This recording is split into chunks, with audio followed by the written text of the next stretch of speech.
Hello बच्चों। आज हम टॉपिक लेकर आए हैं प्रोजेक्टाइल मोशन। और इसके साथ ही साथ प्रोजेक्टाइल मोशन को समझ करके हम काउंट करेंगे प्रोजेक्टाइल की कुछ इंपॉर्टेंट टर्म्स और इक्वेशन ऑफ ट्रेजेक्ट्री को भी समझेंगे। किसी भी प्रोजेक्टाइल की इक्वेशन ऑफ ट्रेजेक्ट्री कैसे कैलकुलेट करते हैं और क्या होती है। तो चलिए सबसे पहले तो हम बात कर लेते हैं कि प्रोजेक्टाइल मोशन या प्रोजेक्टाइल क्या है। तो बच्चों आपको बता दें कि जब भी हम किसी ऑब्जेक्ट को वर्टिकली अपवर्ड थ्रो करते हैं तो कुछ इनिशियल वेलोसिटी के साथ हम उसको एक पर्टिकुलर डायरेक्शन में थ्रो करते हैं। और ये under the effect of gravity एक कर्व्ड पाथ को फॉलो अप करता है और वापस कहाँ जाता है, ग्राउंड लेवल पर। अगर हम इसका डायग्राम बनाना चाहें तो कुछ ऐसा डायग्राम बनता है। जैसे सपोज हमने ये ले लिया हॉरिजॉन्टल एक्सिस, जिसको कि हम जनरली एक्स एक्सिस भी कहते हैं, एंड ये हमने लिया है वर्टिकल एक्सिस, जिसको हम वाई एक्सिस भी कहते हैं। अब इस पॉइंट से, ये हमारा इनिशियल पॉइंट है, इस इनिशियल पॉइंट से हमने एक ऑब्जेक्ट को थ्रो किया तो वो under the effect of gravity एक पाथ फॉलो अप करेगा और वापस कहाँ जाएगा, ग्राउंड लेवल पर आ जाएगा। This is X axis and this one is Y axis. तो हमने इनिशियल वेलोसिटी से उसको थ्रो किया है। इनिशियल वेलोसिटी का डायरेक्शन ये है, ये u इनिशियल वेलोसिटी है, और यहाँ पर जो एंगल फॉर्म हो रहा है दिस इज थीटा। ये इनिशियल पॉइंट है O, और सपोज ये फाइनल पॉइंट P पर वापस आ गया है। तो इस ऑब्जेक्ट को, जिसको कि हमने वर्टिकली अपवर्ड थ्रो किया था, इस ऑब्जेक्ट को कहा जाता है प्रोजेक्टाइल। और ये एक कर्व्ड पाथ पे जो मोशन कर रहा है, इसी मोशन को क्या कहा जाता है, projectile motion. And curved path, जैसा कि हम देख रहे हैं पैराबोलिक पाथ होता है, इसे कहा जाता है प्रोजेक्टाइल की ट्रेजेक्ट्री। एंगल के बारे में तो मैं आपको बता ही चुकी हूँ कि जो एंगल है उसे कहा जाता है एंगल ऑफ प्रोजेक्शन, ये जिसको मैंने डायग्राम में थीटा से डिनोट किया है। एंड ये जितना टाइम लेगा इस पूरे पाथ को ट्रैवल करने में, ये प्रोजेक्टाइल यानी कि ये ऑब्जेक्ट जितना भी टाइम लेगा उसे कहा जाता है time of flight. Under the effect of gravity ये जितना टाइम लेगा अपने पाथ को कवर करने के लिए, उसे कहा जाएगा time of flight of the projectile.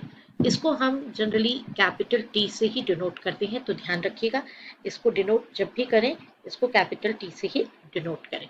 And जैसा कि मैंने यहाँ ड्रॉ किया है, इनिशियल पॉइंट O है, और फाइनली जब ये वापस अपने हॉरिजॉन्टल लेवल पे आता है तो ये एक डिफरेंट पॉइंट P पर वापस आ जाता है।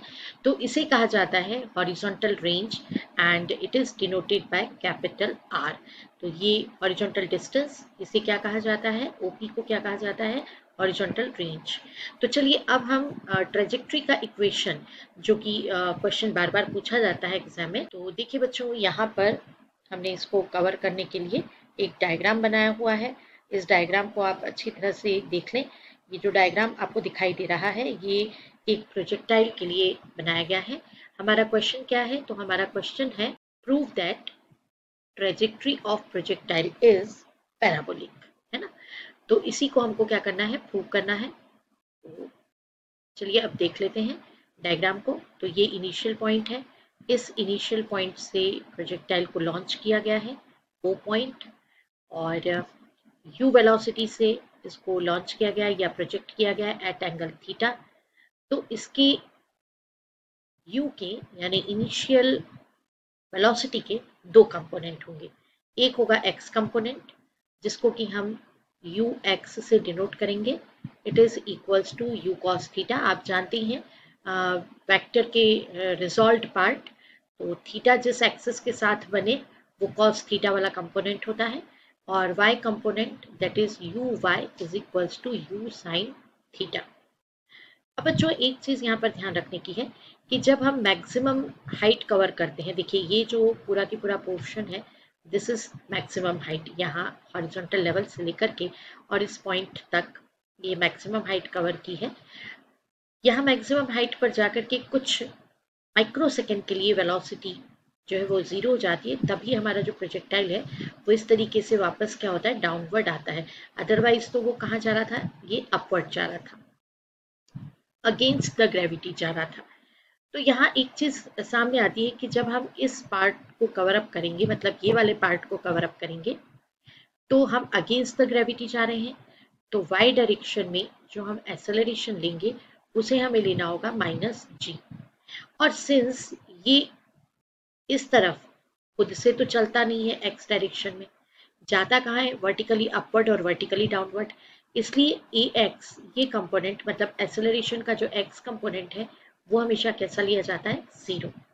अब आपको एक चीज ध्यान रखनी है कि हमें प्रोजेक्टाइल की ट्रेजेक्ट्री का जो इक्वेशन काउंट करना है उसके लिए हमें सेकंड इक्वेशन ऑफ मोशन लगाना पड़ेगा। तो एज यू नो दैट कि सेकंड इक्वेशन क्या होती है, तो second equation of motion that is equals to S is equals to ut plus half a t square. इसको एक बार हम x डायरेक्शन के लिए यूज करेंगे और एक बार y डायरेक्शन के लिए यूज करेंगे। तो चलिए सबसे पहले तो हम x डायरेक्शन में चलते हैं। तो अगर मैंने in x direction parameter count किए, तो in x direction s is equals to ut plus half a t square को अप्लाई करूं, तो s के प्लेस में मैं लिखूंगी x, क्योंकि मैं x डायरेक्शन में जा रही हूँ तो डिस्प्लेसमेंट x है। u x लेना पड़ेगा क्योंकि हम x डायरेक्शन में जा रहे हैं, टाइम को t ही लेंगे, फिर half a x t square. अब सिंस हमारे पास वैल्यू है u x कितना है, u cos थीटा है, एंड a x हमारा कितना है, 0 है, तो देयरफॉर ये equation x is equals to होगा u cos theta into T. Therefore यहाँ से t को काउंट कर लीजिए, t इक्वल्स टू होगा x upon u cos theta. This is equation number 1 या एक्सप्रेशन नंबर 1। इस इक्वेशन को हम 1 दे देते हैं। नाउ y डायरेक्शन में चलते हैं। नाउ इन y डायरेक्शन में जाएंगे। y डायरेक्शन में by using equation second equation, by using second equation of motion, s is equals to ut plus half a t square। तो देखिए बच्चों, s को हम किससे डिनोट करेंगे, y से, u को uy से, प्लस हाफ a को ay से, और ये t स्क्वायर। अब ये वैल्यू पुट कर देंगे, सिंस हमारे पास uy कितना है, u sin थीटा है, ay हमारा -g है, और t इज इक्वल्स टू हमारा कितना है, x upon u cos theta from equation 1, है ना। ये हमने इक्वेशन 1 में ये हमने प्रूव कर लिया है, पहले हमको ये कैलकुलेट कर लिया हमने। तो हम ये वैल्यूज, सारी वैल्यूज इक्वेशन में इसमें 2 में रख देंगे। हम इसको इक्वेशन नंबर 2 कर रहे हैं। This is our substituting values, जो मैंने वैल्यूज आपको बताई हैं, वैल्यूज इन इक्वेशन नंबर 2। तो you will get y equals to, यहाँ पर आप वैल्यू पुट करेंगे uy की, that is u sin theta, t का वैल्यू है जो आपने कैलकुलेट किया है x upon u cos theta, फिर -1/2, ये प्लस है लेकिन यहाँ पे सिंस हमको -g लेना है ay के प्लेस पे, तो ये माइनस हो जाएगा। तो अभी तो मैंने इसको प्लस कर दिया है, फिर यहाँ हाफ ay के प्लेस पे आएगा -g and into T square. तो t का वैल्यू हमारा है x upon u cos theta, इस t के वैल्यू का हम कर देंगे स्क्वायर। ठीक है, इसको सॉल्व कर लीजिए, ये u to कैंसिल हो गया, एंड यू नो कि साइन अपॉन कॉस होता है tan थीटा, तो you can write tan theta into x minus g upon 2u square cos square theta and into में x स्क्वायर, यहाँ पे माइनस है। तो बच्चों ये देखिए, ये इक्वेशन बना है। अगर हम इस इक्वेशन को देखें तो ये एक स्टैंडर्ड इक्वेशन है पैराबोला का। आपको बता दें कि यहाँ पर हम ये भी ले सकते हैं कि सिंस थीटा जो है वो कांस्टेंट होता है किसी भी प्रोजेक्टाइल के लिए, तो देयरफॉर हम tan थीटा भी कांस्टेंट ही लेंगे। तो tan थीटा को सपोज हमने a से डिनोट किया, एंड यहाँ पर हम g upon 2u square cos square theta, since g constant, u constant, theta constant है तो cos स्क्वायर थीटा भी कांस्टेंट, तो हम इसको b से डिनोट करें तो ये कांस्टेंट वैल्यूज हैं, ये एक कांस्टेंट हो गया, दिस इज अनदर कांस्टेंट।